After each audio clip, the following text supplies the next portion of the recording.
Here with UT Dallas head volleyball coach Marci Sanders. Coach Sanders, congratulations on another great season for the Comets.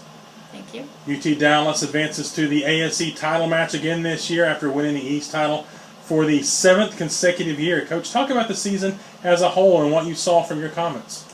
I was proud of the girls. You know, we lost half of our starting lineup, and some freshmen came in and really played some big roles for us. I mean, we set the overall win record for the program at 27 wins, so that was really special. And this is probably the most fun team that Zach and I have ever coached. So not only was it a successful season, but we had a lot of fun doing it.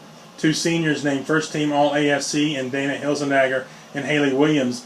And on your 3rd senior, Amy Gunter, named 3rd team All-AFC. You're going to lose 3 All-AFC performers. How are you going to rebound from those losses? You know, it's the same thing, I think, as 2009, 2010. You know, we lost a lot of good kids, but we were able to rebound. Of course, Haley's going to be missed in the middle. Of course, Dana Hilzendagger, not only for her performance on the court, but her leadership off the court. And Amy's done a solid job for us as a captain and as a libero for us. So they're going to be significant losses, but I think we've got 2 good, really, freshmen already committed. And, of course, we'll hit the recruiting trail already and see if we can't add a few more to the mix that we've already gotten. Now, you may have the problem of filling the holes of 3 all-conference players, but you return 3 all-conference players as well. And sophomore to be junior Taylor Toso, and a pair of freshmen to be sophomores, Kayla Jordan and Abby Barth. Meredith Crawford also came along strong late in the season as 3 freshmen really made an impact in the last quarter to half of the season. Talk about the returning players and what's expected of them next year now that they're 1 year older. You know, we've always had some successful freshmen. You know, I think out of our 9 years within the program, 7 of those we had freshman of the year. So we're used to that. We're hoping we can hang on to them all. You know, Kayla did a tremendous job for us quarterbacking our offense, and we were actually surprised to see that she was 2nd team all-conference. But if you look, there was not one setter or DS named on the first team all-conference selection. So it's just one of those positions that doesn't get a lot of credit. But we're expecting big things from her coming back. Of course, Abby Barth was bound and determined to win our 0-1 spot this season and did it, and unfortunately had an early season injury which kind of hurt her a little bit, but she did a tremendous job for us on the outside and played some amazing defense in the backcourt at the conference tournament.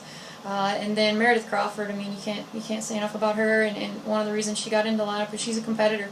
And, you know, we talk a lot about size in volleyball, and she's very similar to me, and I hated hearing that when I was playing, but she did some tremendous thing and found ways to score and obviously made all-tournament team there at the conference tournament. So, you know, those people had some huge contributions for us, and of course Taylor in her 2nd season going into her 3rd, she's a tremendous blocker and does some really strong things offensively. We just got to figure out what else we're getting and where we'll put everybody, but I think those freshmen will learn a lot within the next year. And we had a really high volleyball IQ this season and did a lot of things we hadn't done before, so I think that'll carry over into next season as well. As I mentioned earlier, a 7th straight AFC East title. How hard is it to win that title year after year with everybody gunning for you? I'll tell you what, these last 3 to 4 years with the addition of Rob Frost over at UMHB and Suzanne Truitt getting back in the conference over at UT Tyler, and of course you still have the MASH family, I guess you want to say it, coaches over at ETBU.